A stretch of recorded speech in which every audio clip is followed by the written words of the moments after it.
People are going to be tracked from the cradle to the grave with microchip implants that digitally store everything there is to know about them, including their finances and their ability to make transactions.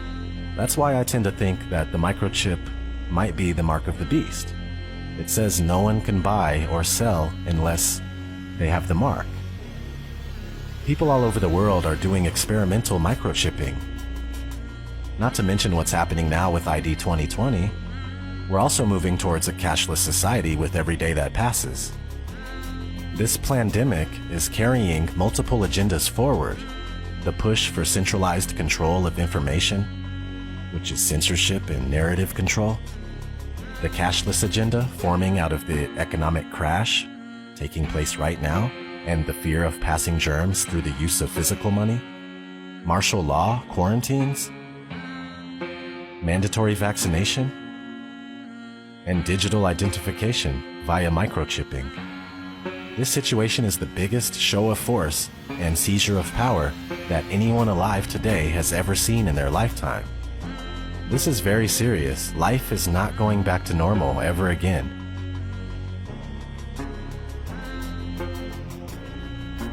It truly is the end of the world as we know it.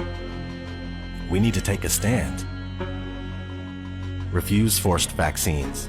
Destroy 5G technology any chance we get, and don't let them fill you up with fear. From what I gather, they lose in the end anyway. You know, I really hope that's true. And this life is only temporary, so don't be scared. Be strong and stand up for yourselves.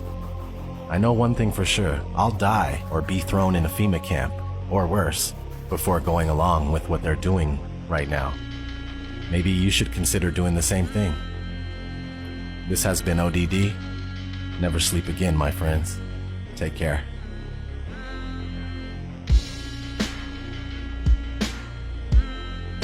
So this is where the microchip implant story begins.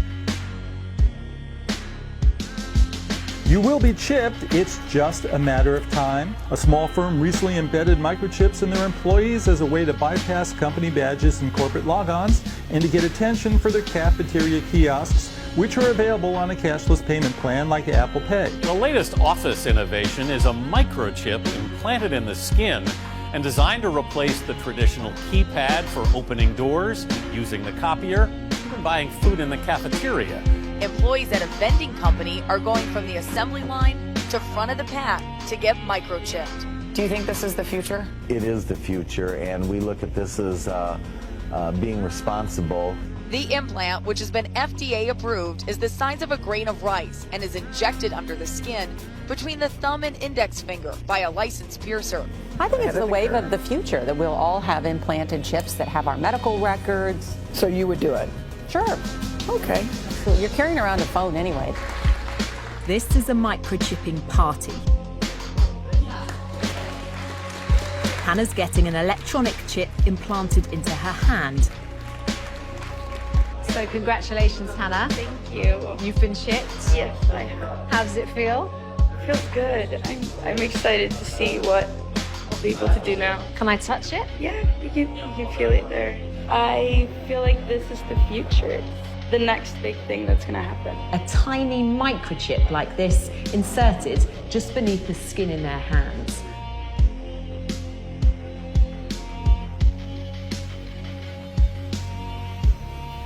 This technology will, one day, change the way we live. But in the future, we will all be chipped. In Sweden, the microchips are already here. The microchip implants use the same technology that's in contactless credit cards, which have made cash pretty much obsolete in Sweden. No cash.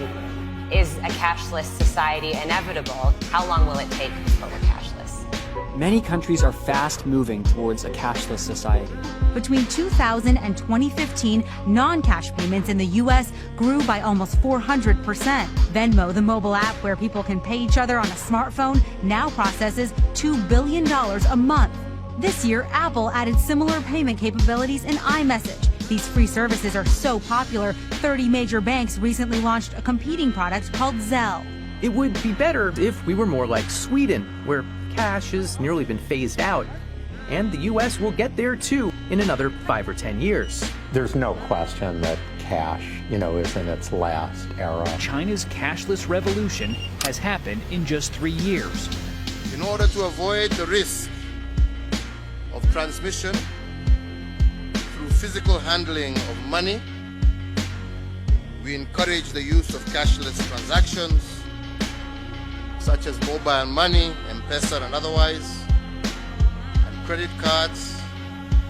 Well, health experts say the coronavirus can live on surfaces like cash for up to 10 days. That has many people worried about shopping and other everyday tasks. The standard narrative in society is that cashlessness, quote-unquote cashlessness, is a sort of organic process just percolating from the bottom up by ordinary individual people who are just sort of making these organic decisions to switch to this other thing, right? Now this is pure, if you want to, like this is a pure, to put it crudely, capitalist ideology, corporate capitalist ideology, where essentially you always want to focus attention on the small person in society, quote unquote, the consumer. All right, the sort of like random person who wanders around in markets, who apparently controls what's going on in the world. All right. Of course, if you actually go and ask any person in society, how much agency do you believe that you had in the emergence of this technology? Almost nobody believes they had anything to do with the emergence of the technology. All right. What actually happens is that large-scale institutions push the stuff onto you for various commercial reasons and various other reasons. And the large-scale institutions love to disguise themselves and just never talk about themselves as if they're just not there. All right. So the story about the war on cash is a bunch of us who are trying to say, actually, over the last few decades, large-scale institutions, banks, payments companies, governments have all been actively eroding the cash system to slowly make it more and more likely that you're going to quote-unquote choose to go to the digital systems. Okay. Now you might believe that you're choosing this, but actually the whole environment is being structured in a way that makes you more and more likely to do it. The biblical entry point for any discussion of the one world economic system, a cashless society, and end-time prophecy is Revelation 13:16-18. He causes all, the small and the great, the rich and the poor, and the freemen and the slaves to be given a mark on their right hand or on their forehead. And he provides that no one should be able to buy or to sell except the one who has the mark, either the name of the beast or the number of his name. Here is wisdom. Let him who has understanding calculate the number of the beast. For the number is that of a man, and his number is 666. The Bible clearly links the global mark of the beast system with the emergence of a cashless society. One world government, a new global economy ruled by one man is coming. A banking overlord is coming. And he'll have a solution that everyone will indeed, quote, bow down to, end quote, and he's called Antichrist. And he will have his mark. He will do this for increased control of commerce. It will be perfect and complete control. His economic policy is very simple. Take my mark and worship me or starve.